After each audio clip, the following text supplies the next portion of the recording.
मोदी सरकार 3.0 के शपथ ग्रहण में जिन नेताओं के घर पर फोन की घंटी बजी तो नेताजी समझ गए कि मंत्री बनना लगभग तय है। लेकिन जिन नेताओं के घर पर फोन की घंटी नहीं बजी और वो मोदी सरकार 2 में मंत्री रह चुके हैं, उनकी चर्चा खूब होने लगी। चर्चा इसलिए भी कि क्या हार की वजह से इन नेताओं को दरकिनार किया गया या फिर वजह कुछ और है। जिन पुराने चेहरे को मोदी सरकार 3 में दरकिनार किया गया है, उसमें स्मृति ईरानी का नाम सबसे पहले आता है।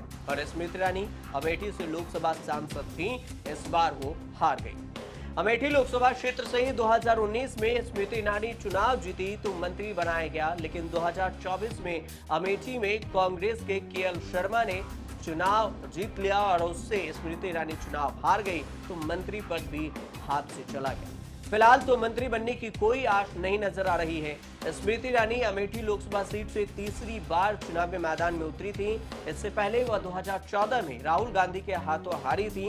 इसके बाद भी उन्हें बीजेपी ने राज्यसभा में भेजा था। 2014 में हार के बाद केंद्रीय मंत्रिमंडल में स्मृति ईरानी को जगह मिल गई थी और इस हार के बाद स्मृति ने अमेठी को अपना दूसरा घर बनाया। लगातार क्षेत्र से जुड़ी रही। 2019 के लोकसभा चुनाव में अमेठी लोकसभा सीट से स्मृति ईरानी ने जीत दर्ज कर अपना कद भी बढ़ा लिया। कांग्रेस नेता राहुल गांधी को हराने का इनाम उन्हें एक बार फिर से केंद्रीय मंत्रिमंडल में जगह मिलने के तौर पर मिला।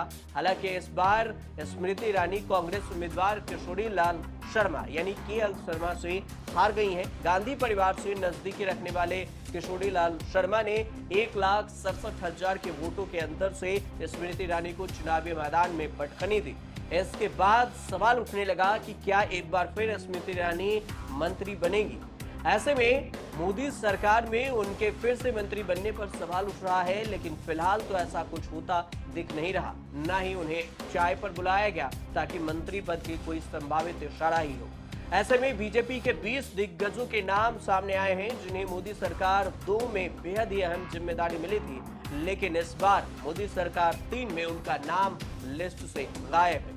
अब तक ना ही उनके पास फोन आया है और ना ही कोई मंत्री बनने की चर्चा हो रही है। उसमें कई मंत्री जीते हैं, कई मंत्री हारे हैं। 20 मंत्रियों के नाम में Ajay Bhatt, Sadhvi Niranjan Jyoti, Meenakshi Lekhi, Rajkumar Ranjan Singh, general VK Singh, RK Singh, Arjun Munda, Smriti ईरानी।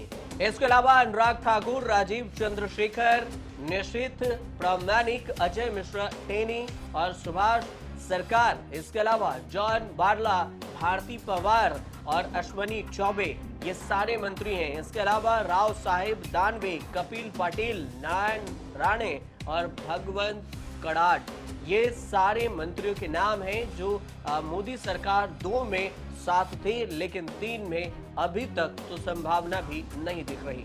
इस बार की अगर बात करें तो एनडीए को 292 सीटें मिली हैं। बहुमत के लिए 272 सीटों की जरूरत होती है, जो कि एनडीए को है। इंडिया को 234 सीटें मिली। एनडीए के 5 बड़े सहयोगी दलों की अगर बात करें तो टीडीपी के 16 सीट, जेडीयू के 12, शिवसेना के 7 और फिर एलजेपीआरवी रामविलास पार्टी की 5, जेडीएस की 2 सांसद इस बार है। गठबंधन सरकार अक्सर समझौता और सहयोगी पर आधारित होती है, जिसमें विभिन्न दलों को अपने अपने एजेंडे और प्राथमिकताओं के बीच में संतुलन बनाना पड़ता है। गठबंधन सरकार वह होती है जिसमें कई राजनीतिक दल एक साथ मिलकर सरकार बनाते हैं। यह तब होता है जब किसी एक पार्टी को अकेले संसदीय बहुमत नहीं मिलता और उसे सरकार बनाने के लिए अन्य दलों के समर्थन की आवश्यकता होती है।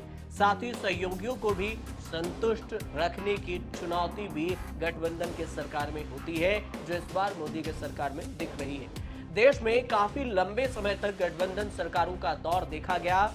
जनता पार्टी ने साल 1977 में देश में पहली बार गठबंधन सरकार की नींव रखी और मोरारजी देसाई पीएम बने। यह सरकार मार्च 1977 में जुलाई 1979 तक चली। यह पहली गैर कांग्रेसी राष्ट्रीय सरकार भी थी जो इमरजेंसी के दौर के बाद गठित हुई थी। मोरारजी देसाई 24 मार्च 1977 से जो 28 जुलाई 1979 तक देश के प्रधानमंत्री रहे। उसके बाद जनता दल सेकुलर के चौधरी चरण सिंह 1980 में कांग्रेस ने कांग्रेस के समर्थन से प्रधानमंत्री बने थे। अब मोदी सरकार 3 में गठबंधन की सरकार है, जिसको लेकर विपक्ष के तमाम दिग्गज नेता तंज कस रहे हैं। ये कह रहे हैं कि ज्यादा दिन मोदी सरकार 3 नहीं चलेगी और इंडिया भी तैयार है, आज नहीं कल सरकार इंडिया की बनेगी। ममता बनर्जी समेत इंडिया गठबंधन के तमाम दिग्गज नेता ऐसा बयान दे रहे हैं, लेकिन फिलहाल चर्चा उन नेताओं की जिन नेताओं को मोदी सरकार 2 में जगह मिली थी, लेकिन मोदी सरकार 3 में जगह नहीं मिली। फिलहाल आप देखते रहिए